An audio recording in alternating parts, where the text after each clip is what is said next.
let's talk about strategy. I want everybody in this room to think about your company.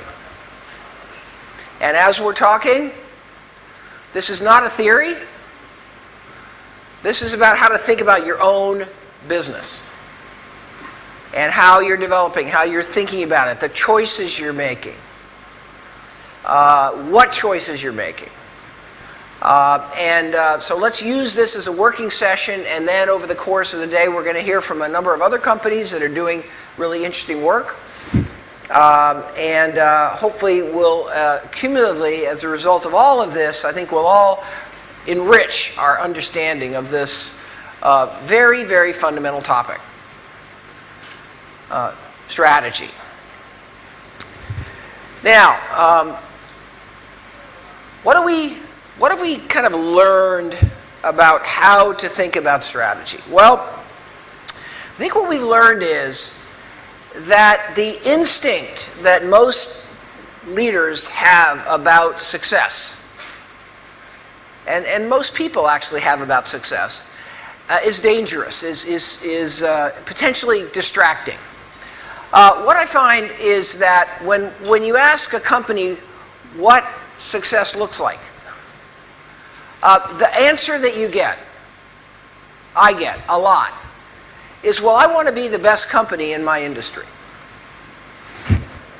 I want to be the best bank. I want to be the best auto company. I want to be the best consumer packaged goods company in this category. I want to be the best. That's success. If I can be the best company in my industry, I will succeed. And that is a very natural human way to think. We all hope to be the best at what we do. But in business competition, and what we've come to understand is that's actually not the way to think about success. The reason is that there is no best company. So it's pretty dangerous to try to do something that's impossible. There is no best auto. There is no best insurance company. It all depends. It all depends. There is no best. There's no one way to compete. The biggest mistake in strategy is to think that there's only one way to compete. In every industry, there are different ways to compete, depending on what customer and customer needs you're actually trying to meet. So when you ask the question, what's the best car, or the best car company, you can't answer that, because being the best all depends on who you're trying to serve. If you're trying to serve young families, being the best is different than if you're trying to serve people like me. Serving people that want, luxury and performance, to be the best at that is very different than providing a very, very low cost, efficient, electric vehicle. There is no best way to compete.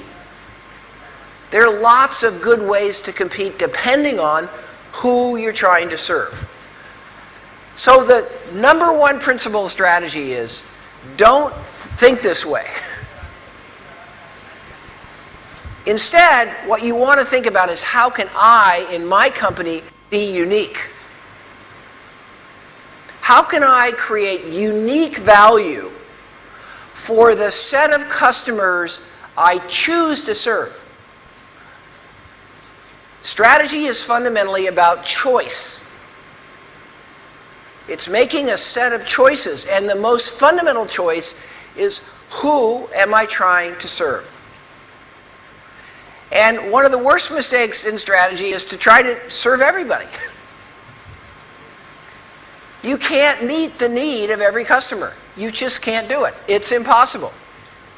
I've seen hundreds of companies try. It's impossible. You can't meet all the needs of every customer. Fundamentally, if you have a strategy, you've got to decide which needs of which customers you're actually going to seek to meet. That you might be able to do if you're clear about where you're heading. Another tremendous mistake in strategy is to get into a competition with your competitors on the same thing. If your competitor is trying to be the lowest cost, it's pretty unusual to win if you then try to chase them and be low cost. The essence of strategy is to find a unique position in your business that delivers unique value to the customers you choose to serve. Sounds simple, but most companies don't do it. Most companies are confused. They lack clarity on what strategy is. And in many companies, there is a fundamental inability to make choices, which ultimately lead to lack of success. Now, again, in a country like India, where growth has been relatively rapid, you can ride the rising tide and do okay. But I'm talking today about the companies that are going to be truly successful, not the ones that are just bumping along with the market. To be truly successful, we really need a strategy, and that strategy isn't about just being the best. Now, you know, the word strategy gets used a lot, and I always try to help companies I work with and people I work with kind of have a clear understanding of what we mean by a strategy. Here it is. Strategy is a set of choices we make, long-term choices, to distinguish ourselves from competitors. That's what it's all about. It defines how we're going to compete differently, and it also really articulates the competitive advantages that we will seek to create and use in order to win. Okay? So at a very high level, this is how I would define strategy. Again, note the word long-term. Strategy is about long-term. It's not about tomorrow and the next day. It's about the long term, because strategy takes a long time to put in place and implement. Strategy is about distinguishing yourself, being different. If you're doing the same thing as your competitor, you don't have a strategy. You're just trying to do the same thing better. That's what we call operational excellence. We'll talk about that in a minute. Strategy is around choices. What choices you make versus the choices that your competitors are making. Strategy then is different than just we want to be number one or number two. That's not a strategy. Wanting to grow faster is not a strategy. Those are goals, those are aspirations. The strategy is the unique position that allows you to get to whatever goal you set. We can't confuse the strategy and the goal. We can't mix them up. We have to separate the goal we're trying to achieve, and then the strategy is how we're going to get there. Strategy is not just one thing, one step. Strategy is not to go international. That's not a strategy. Raising R&D is not a strategy. Strategy is holistic. It's the whole set of choices that you make collectively in order to position the company for success over time in the marketplace. It's not one step, it's a set of steps. Strategy involves all the functions. It includes marketing, production, finance, everything together to create that unique positioning. That's what strategy is all about. And strategy isn't vague. It's not a mission. It's very specific, as we'll see. So here's where we start with a sort of, we all have to get grounded in a clear idea of what we actually mean by a strategy. And once we start there, then we can start doing the analysis and making the choices necessary to get there. Now, many of you are public companies, and here we have an additional issue that a lot of companies get confused about. And that is, if you're a public company, we have a stock price, and everybody looks at the stock price. And what we also have to understand, if we're going to set a good strategy, is actually the stock price is not the goal. The stock price is a result. The goal is superior economic performance. Strategy is about creating superior economic performance in terms of return on capital and in terms of growth. Not 1 year, but on a sustained basis. Okay? And what we know is that it's economic performance that really creates value. Price can go up or down depending on what happens in the world. That doesn't mean that value changed. The value is actually created by the economic performance. The ability to be profitable and earn a good return on capital and grow that business. What we've got to remember is when we set strategy, we have to focus on the economic performance part. We can't try to please the stock market. We can't try to figure out what today investors want. That's going to confuse us. It's going to pull us away from where we want to go. So I think, critical for strategy, particularly in public companies, is the idea that actually performance determines shareholder value, not the other way around. You'd be surprised. This sounds awfully simple. It's not. I work with hundreds of public company CEOs, and they get all confused about, well, what's the scorecard here? And the stock market is sort of a long-term, works pretty well as a scorecard. If you have good economic performance, eventually your stock price goes up.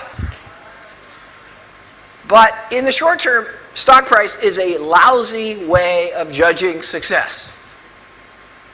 The markets can be way off. That's what we find in the studies on this question. So this is all about long-term sustained economic performance. And we have to have the courage to let the stock price take care of itself. And not try to get crazy, trying to please the analysts or deal with whatever criticism we're getting, in the stock market. Now, when we think about strategy, again, another key principle, and then we're going to dig in a little bit, is strategy occurs at multiple levels in any company. In many companies, not every company. The core level strategy is what we call business strategy. That's how to compete in each or in the distinct business in which you operate.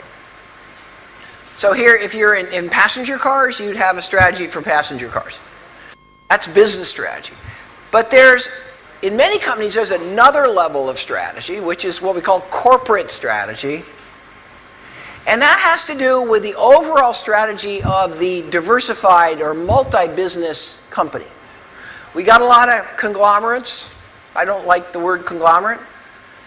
Conglomerate is not a strategy. We got a lot of companies, though, that are more than one business. We got to have a strategy for each one of the businesses because that's in a different market, competing in a different way to serve different customers. But we also need to think about the overall strategy of the diversified group.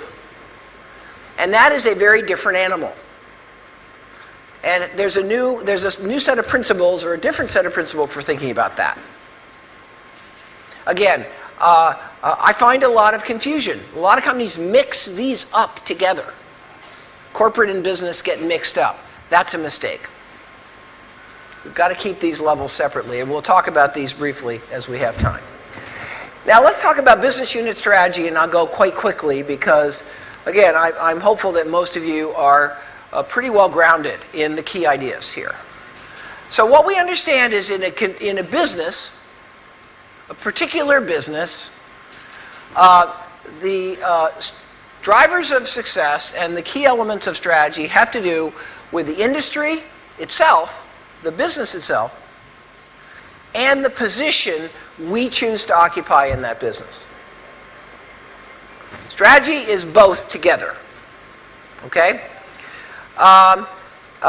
What we understand is that industries are different in terms of the nature of competition.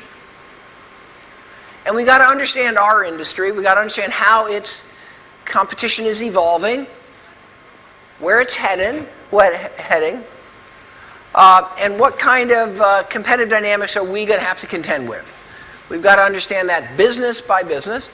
And then, of course, we have to make those choices about where we're going to compete. But one of the things I find over and over again is often the health of your industry is just as important as how good a position you have. If you're in an industry that's in trouble, that's failing, you may have a great position, but that's not very valuable. So we got to learn to worry about our industry too. We have to help our industry thrive, not just focus only on our own position. Again, these are things that we've learned from many, many, many examples.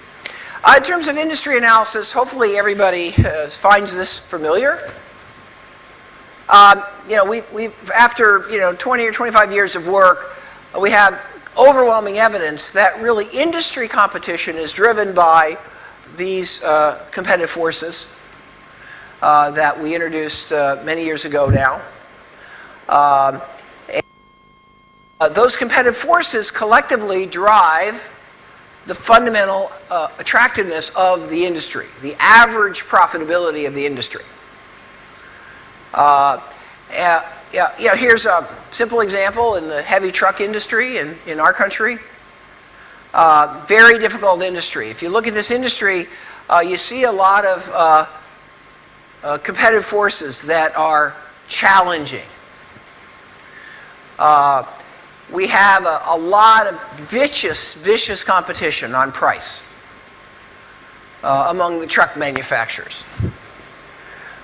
We have high regulatory standards which are pushing up their cost to meet those standards, but it's very hard to pass those costs on to the customer because the customer is consolidating into larger and larger fleets and leasing companies that have a lot of bargaining power in order to push down the price. So the combination of rising regulatory costs and a powerful customer is squeezing the truck manufacturers. We see that to make heavy trucks, you make some of the parts in-house. Some companies make more, some companies make less, but you're also having to source things like engines and drivetrain components, axles and things like that. And many of the suppliers of those components that you're buying have very strong brands. And in fact, the trucking company specifies the brand of the parts that they want on the truck. They want a Cummins engine, for example. So you're buying from suppliers who have a lot of clout because they have their own relationship with the end customer. So that squeezes the truck companies, the truck manufacturers in the middle. This is in North America primarily, but the same basic structure exists in many other parts of the world. It actually isn't that hard to enter the industry. Threat of entry and entry barriers are a key part of industry analysis. It's actually harder to get the dealer network than it is to actually get the parts and assemble the truck. And then, of course, trucks are always competing with substitutes. Substitutes, again, all of us hopefully understand what a substitute is. A substitute is a different way of meeting the need that's not the same as your product, but meets the same need that your product does.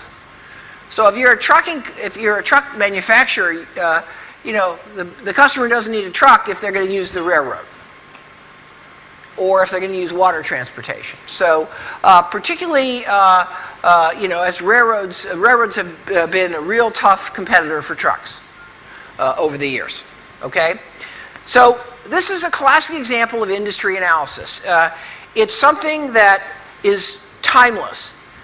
Always, every single time you think about strategy, you have to have a systematic, rigorous understanding of your industry and what are the competitive drivers and how are they changing.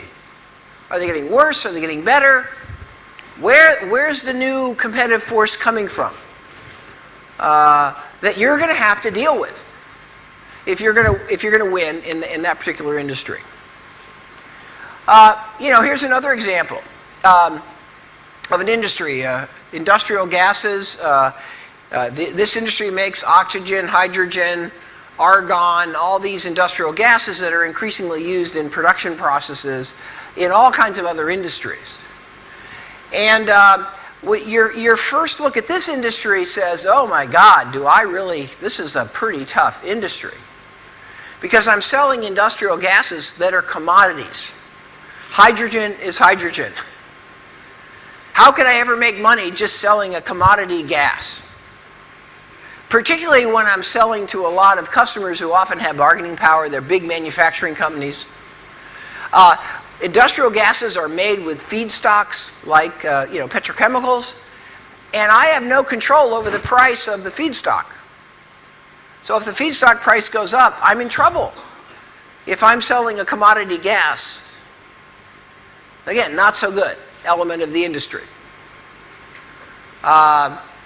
It's not that hard to get in. I mean, lots of people can figure out how to make helium or hydrogen and have a little facility in the factory.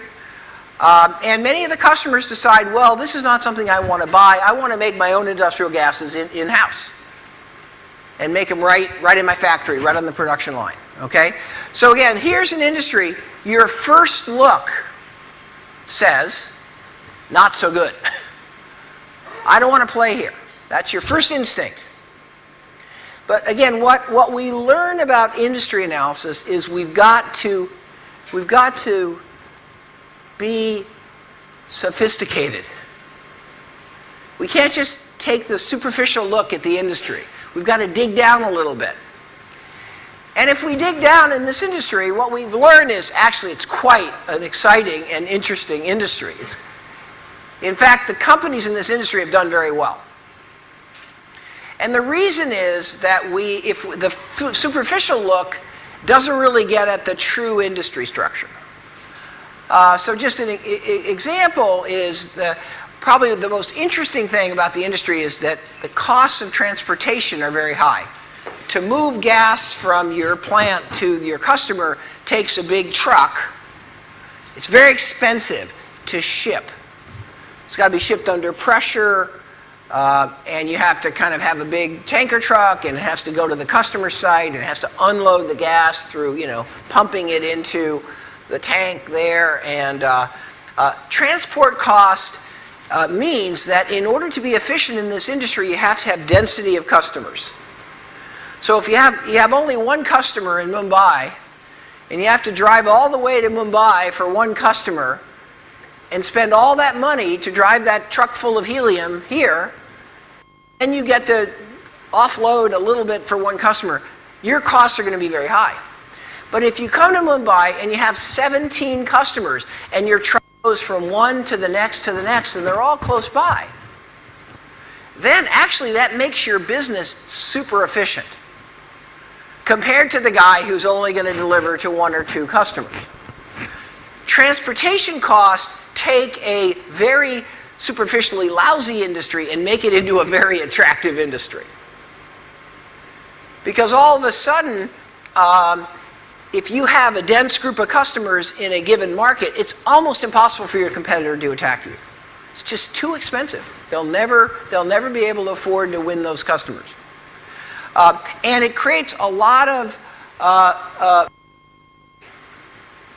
because you've got to build a customer base over a long period of time, and this is a very critical product for the manufacturing process. So you don't want to try some new company and not be sure that they'll show up. If they don't show up with your helium, you're in trouble in your plant. Okay? So again, I won't go through the details, but what I'm trying to get across here is that we all have to be really sophisticated at industry analysis in our businesses. We got to look below the surface. We can't just say, oh, this is a commodity, it's a lousy industry. It's a commodity, it's quite an attractive industry. Dig down, understand the real entry barriers, understand the real bargaining power of the customer and the supplier. And the people that could see this have built tremendous businesses in industry that nobody else wanted to go into, which for the stock market thought this was a crummy industry for a long time. Boy, were they wrong. The investors that could understand how attractive this business was, boy, did they do well. Again, what we find in competition is that actually the concepts themselves are not that complicated, but actually applying them well is really hard. And that applies both to the companies but also to the investors that are trying to figure out whether a company is successful or will be successful. How do we achieve superior profitability in the industry, whatever the industry attractiveness looks like? Well, that has to do with the two fundamental types of competitive advantage.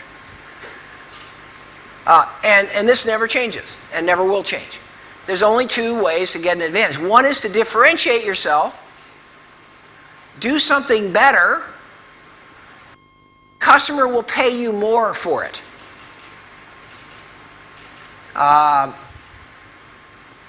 Because you're delivering something the customer thinks is better.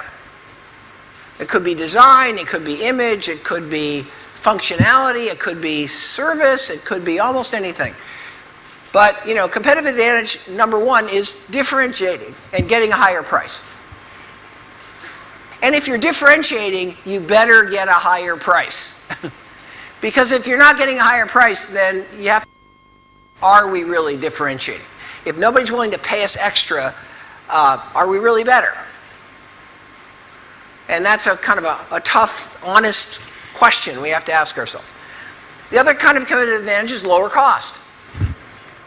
If we can actually do something cheaper and more efficiently, and that's not just luck, that's not just, we bought a lower cost parts this week. But if we can find a way of structurally being lower cost because we've redesigned the way we do things, that's the other kind of competitive advantage. And really the broadest thinking about strategy starts with, okay, which path are we on? Are we on a path to differentiate? Are we on a path to be the lowest cost? Those are both good paths, depending on the circumstances. But we got to usually decide which path we're going to be on, because if we're going to really differentiate and have better quality and better service and better educated sales force, it's going to be hard to at the same time be lower cost. That's what we've learned. So we've got to figure out what path we're on. And then we have to turn it into a strategy using the value chain. And again, I hope everybody here is familiar with that concept. It's quite embedded now in management thinking. The value chain says, for any business, there's a whole set of things that we have to do in order to conduct that business. Logistical things, operating things, which could be manufacturing, marketing, sales, service, supply chain, technology development. You see this, and this idea called the value chain is a way of mapping what operation in this industry looks like. And this slide is just an example in the telecom, in the mobile communication business. So a Sprint or an AT&T in our country, here's the value chain in that business. So you can see, if you go back, this is sort of a general set of titles, but this says, okay, now in mobile phones, we don't say we have to talk about device coverage. What set of mobile phone types do we support in our network? And then there's we got to have a network. We got to operate the network and make that network efficient so you get the bars and you don't lose your service and you can hear and so forth. And then we got to figure out how to price. Pricing is very complicated in mobile phones. All kinds of special deals, prepaid, postpaid. So there's a lot of choices and activity there. Bill processing, there's a lot of marketing, promotion, PR, after-sales support, and so forth. So every business has a value chain. Every one of your businesses has a value chain. And if you're going to be disciplined and rigorous about strategy, you've got to really lay out what that value chain is. Because strategy is fundamentally the set of choices you make across the value chain. So, what kind of network am I going to operate? What's my pricing approach? How am I going to distinguish myself from a competitor? What tools am I going to use for marketing? Am I going to have a lot of physical locations and stores, or I'm going to use primarily advertising? What am I going to do to market my service versus the other guy, and so forth and so on? Strategy isn't sort of any esoteric thing. It's simply a set of choices about how we are going to operate the business, including choices about the technology we're going to sell, the function of our product, the features of our product, the technology of our product. A good strategy is one where there's clarity on the choices we're really making. And there's enough things that we're doing differently that we can get a competitive advantage. So let's talk a little bit more about that. The first kind of key idea here in going from kind of a value chain to strategy is the notion of operational effectiveness versus strategic position. This is an idea that I didn't have when I first published my first books in this field. I was thinking mostly about strategy, but I didn't really make the distinction that there's a lot that a company does that isn't strategy. There's a lot of best practice. If we're going to be in the auto industry, there's a lot of things we have to do just to be a good auto company. We have to buy the right kind of machines for our factory. We have to have a decent dealer network. We have to, learn how to execute good advertising. There's a lot of best practice in every industry. And what we've learned is if you're not using best practice, you're going to lose, no matter what your strategy is. If you're not buying the latest manufacturing equipment, your competitors are going to win. You're going to give up too much cost and quality through that. So what we have to understand is in any company we have two jobs. One is we got to implement all the best practices that we can find. If we see somebody doing a better approach to customer care, we better look hard at that and make sure that we're at least at some threshold level of best practice. That's operational effectiveness. But operational effectiveness is not strategy. Operational effectiveness is doing the same things as your competitor better and better and better. It's raising the bar on the same things as all your competitors are doing. Your competitors have a factory, they have machines. If you buy the newest machines first, then you'll have an advantage. You'll be operationally better than them until they buy the machines. But that's not strategy. Strategy is on top of operational effectiveness. You've got to sort of operate the business well, but on top of that, you have to have a strategy.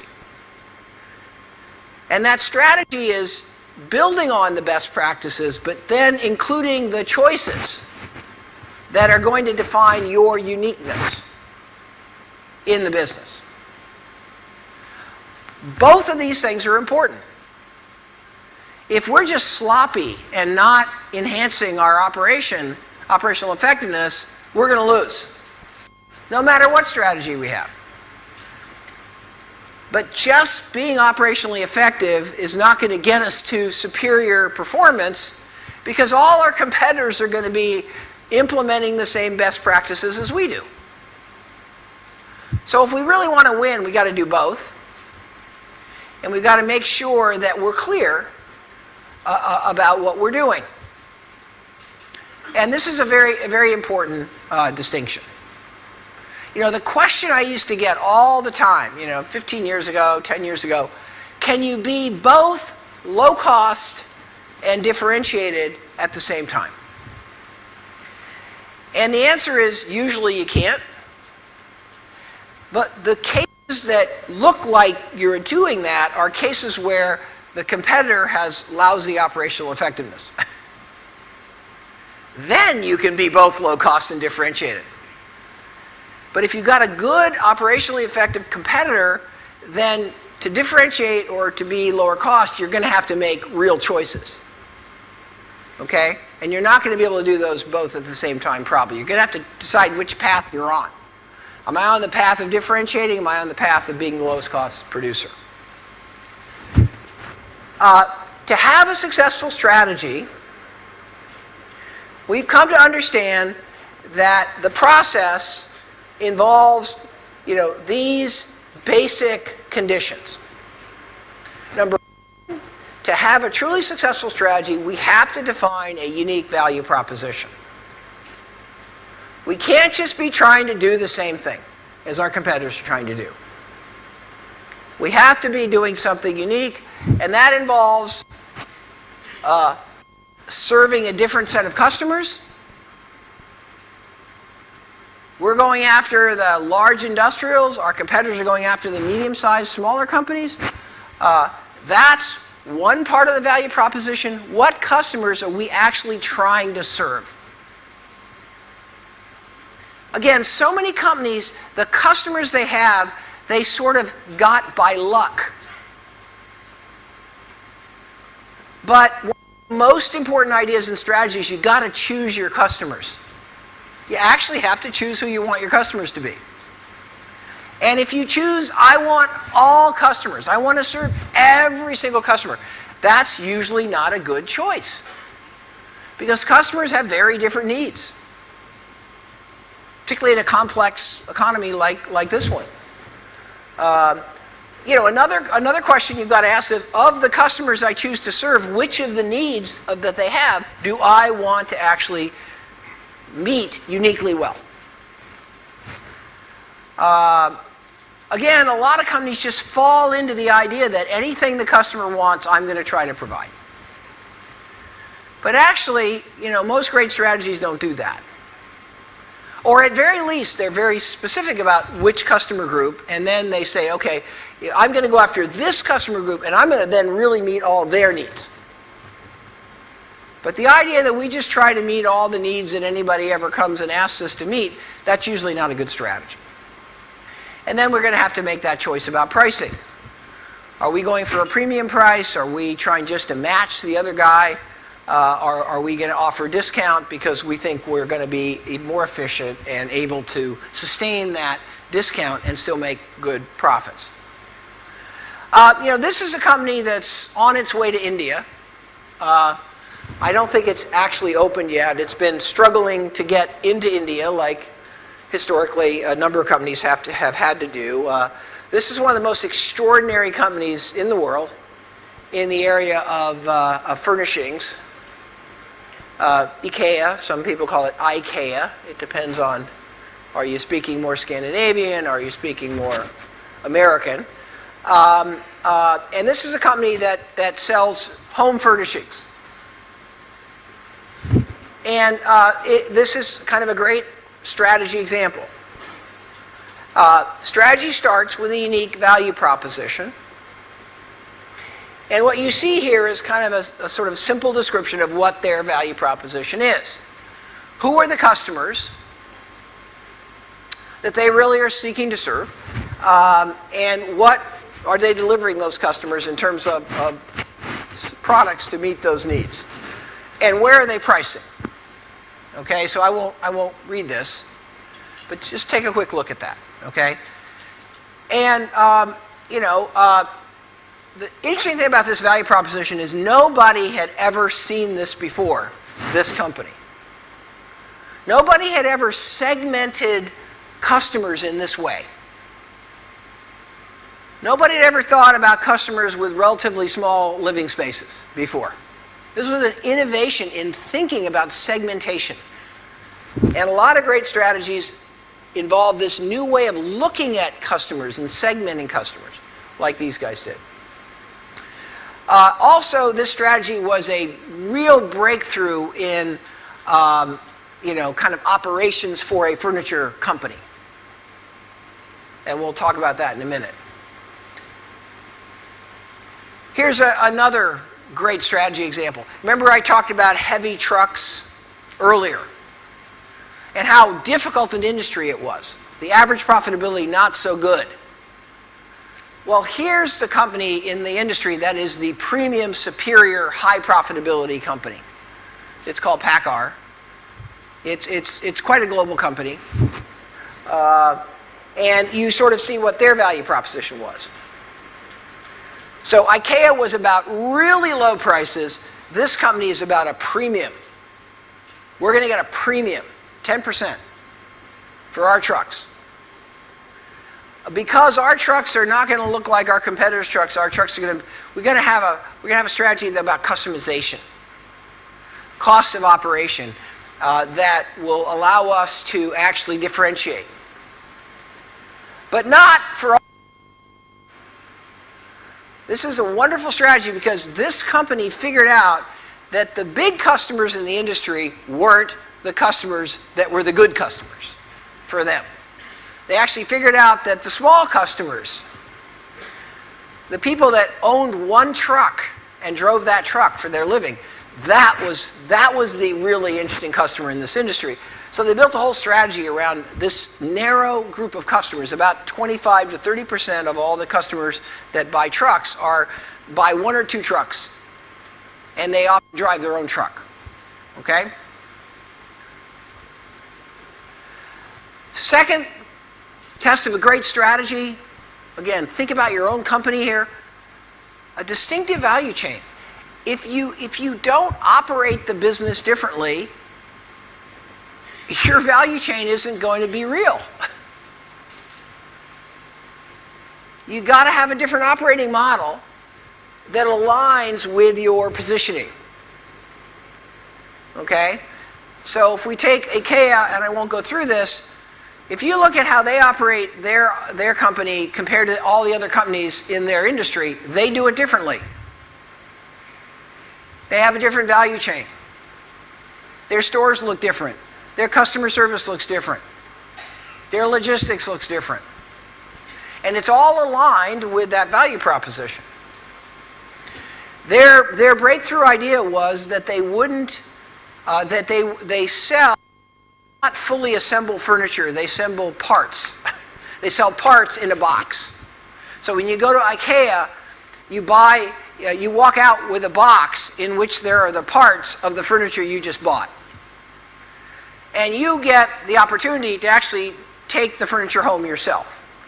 You don't get somebody with a van, delivering, dropping off completed furniture at your house. IKEA understood that was good. A lot of customers like that. But the customers they wanted to serve, who was very price sensitive, they were willing to deliver themselves. They would deliver their own furniture. And by doing it that way, and by also having inbound logistics in not entire sofas, but the parts for a sofa in a box, they saved huge amounts of logistical costs. And they took that savings and they passed it on to the customer in terms of a much lower price. But the customer then had to put the furniture together themselves. I have a daughter, one of my daughters happens to love this company, and I had the privilege of helping her, renting a car when I visited her in college so that we could take the box home from IKEA. I went to IKEA many times. And then you have to take the box home, and then you have then you get to put it together. It's like somebody's birthday. You have to put together the birthday present, or Christmas. It's like putting together the toys. That can be fun. I frankly found it very tedious. I didn't have a lot of fun doing it. But my daughter really liked this company. The value proposition worked for her. It didn't actually work for me.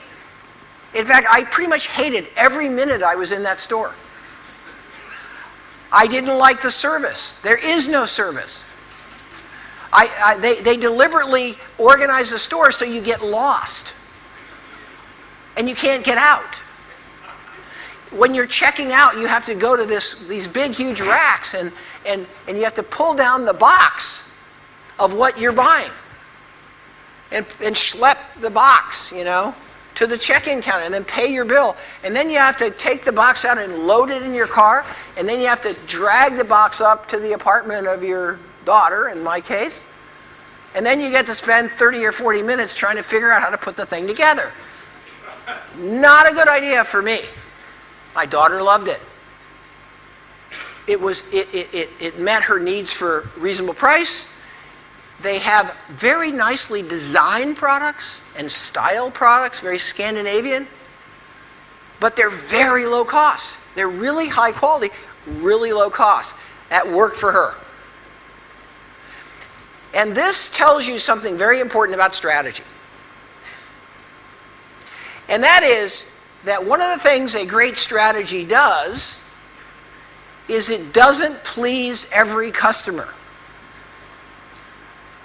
If you're trying to please every customer, you don't have a strategy. A good strategy makes some customers unhappy. If every customer is happy, you're in trouble. If every possible customer in the industry likes what you're doing, then the odds are that you'll never really be successful. Strategy is fundamentally about choosing who exactly you are trying to please, and then engineering a value chain in order to deliver on that. Here's PACCAR. Another critical part of a successful strategy is the concept of trade-offs. A trade-off is where, in order to deliver one benefit, you give up on another benefit. And that's what IKEA did. They to get that really low price of nicely styled furniture, and in order to do that, you had to go through an awkward experience in the store, you had to take the product home yourself, and you had to put it together yourself. And that was a trade-off that they were willing to make, because they understood that's what their customers really, that was the trade-off they wanted to make. Strategy's about choice. About choosing what you want to do. But one of the phrases that I said at some point, and I found has been very powerful, is the essence of strategy is what you choose not to do. It's the service you don't offer. It's the functions you don't provide. It's the benefit you don't offer. That's the essence of strategy. If you can be clear about that, that's a good sign that you can be clear about your overall strategy. Okay, so time is very short. But in terms of a successful strategy, we've got to connect the dots across the value chain. We've got to make sure the service connects with the way we market, connects with our kind of product, value proposition. The pieces fit together across the value chain, and there's continuity. You can't be changing strategy all the time. It takes like 2-3 years to implement a strategy, because you got to get all those pieces aligned around what your ultimate position is, and continuity becomes crucial. Okay? Again, you can look at some of these examples and talk about it even further. When we think about strategy, one of the things that I find very helpful to think about, and might be helpful for you, is what kind of competition are we creating in our industry? And the wrong answer is we're creating a zero-sum competition. We're all doing the same thing, beating each other up on price. That's not the competition we want. What we want to create is really more of a positive-sum competition where we all have a different strategy. We're all trying to do something a little bit different. We're serving different customers. We're trying to meet different needs. That's the kind of competition we want. That's the competition where actually the whole industry can be more attractive, and competitors can do well. In terms of corporate strategy, again, I've already covered the idea that there's multiple levels. If you're in a very large group, there might be a third level. There might be groups of businesses clumped together because the whole company has so many businesses that to manage it, you've got to clump it into groups. So there might be a level of group strategy. What are the key questions of corporate level strategy? First of all, understanding what different businesses you're in becomes really critical. Because you need a strategy for each distinct business. And sometimes companies get confused. In fact, what I find is usually you think of your business too broadly. And you don't realize that actually the truck industry is not one industry. There's heavy trucks and light trucks, and those are totally different businesses. So, key question for corporate strategy is sorting out what the different businesses are. Do we have the right portfolio? Is each business attractive in and of itself? And then are we the best owner for the business? Does the business reinforce each other? Do we have synergy? Is there a logic for how the businesses fit together? And so on. Okay, these are the key questions of corporate level strategy. It's a different animal. It builds on business strategy, but it's different. Ultimately, in corporate strategy, we're trying to create synergies across businesses. If there's no synergies, we're probably better off, selling it. Because we're not going to be able to add any value. And this just talks about the kind of synergies that we might be pursuing, and we got to make sure they're real. We got to make sure they're actually meaningful. They're not just a little benefit, but they're a big deal. Here's the ultimate synergy company. Disney, that has many, many different businesses, but they're all united in a common positioning, basic value proposition. They're sharing lots of resources like characters and video properties and so forth, leveraging across all these businesses. And this company has been remarkably robust in a very unstable industry where some years you make a good film, the next year you make a lousy film, people go up and down. But Disney has a real robust corporate strategy that's given them a lot of resilience over time. And then I guess let me finish up this section by talking about, well, what's our job as leaders in strategy? And what I found is that the head of a business unit, and the CEO of the overall corporation, ultimately, you have to be the chief strategist. The reason is that nobody else has the right perspective for strategy except the ultimate leader. Everybody down in the organization is thinking about their part of the company, their business, their function, the marketing department, the production department, the R&D. The only person that really has the true strategy perspective is the person that's actually running the overall business. So you've got to use your people to get information. You've got to make it a team process, but ultimately you have to decide. Strategy can't be a popularity contest where everybody gets a vote. Because essence of strategy is about choices. And we got to make one clear set of choices. We can't have sort of, oh, well, we'll do this, and we'll do this, and we'll do this, and we'll do this. Oh, yes, marketing, I know you want to do this. We'll do a little bit of that, too. You end up in, you're not going to do well. You're not going to have a strategy. You, as the CEO, got to make sure that you have a great strategy process. You got to make sure that, first of all, you've got the right business units organized, and you got a great team working on a strategy for each of those business units. You got to make sure they're answering the right questions. You shouldn't ask the question of how much is the industry going to grow for the next 10 years and think that's the key question. That's one of other key questions every strategy has to address. The industry, where do we stand today? How would we benchmark our performance across the value chain? Who are our key competitors? How are they doing? Where do they stand? What do their value chains look like? There's a lot of key questions in a good strategy, and the only person who's going to make sure you have the right questions is you. Because you're the person that's actually in charge of pulling it together and making the choices at the end of the day. You got to make sure the right are involved in the strategy process.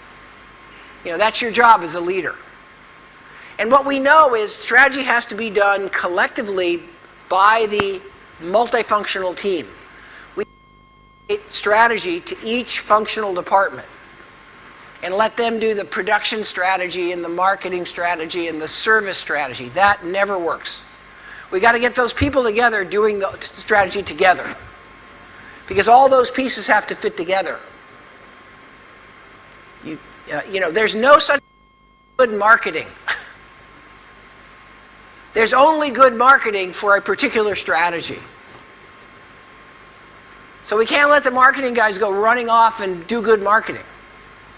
We've got to put their role in the context of the overall positioning we're trying to achieve in the market. That's what great strategy is all about. And guess whose job it is to make sure that happens? You. The person who has the overall holistic perspective of the business. Your board of directors, we found, you need to let your board of directors see the strategy before they have to approve it. Board of directors want to participate in the process. Now, it's not their job to develop the strategy, but they're usually smart people, and it's very helpful to get their input. And then you can come back to them with what you want them to approve. And as long as they've been part of the process and felt like they got some ownership in the process, they're going to be really comfortable. But if you just show up one day and say, here's my strategy, everybody vote yes, then you're going to erode your capital with the board. And you're going to need the board to support you, because every company has ups and downs. And you need the board to be there and understand where you're doing and how you're doing it, and so that when things go wrong, they don't panic. And if the stock price goes down, they don't freak out. A great strategy needs the commitment of the board, the awareness of the board, the understanding of the board, and so how to bring them into the process without them thinking they do it.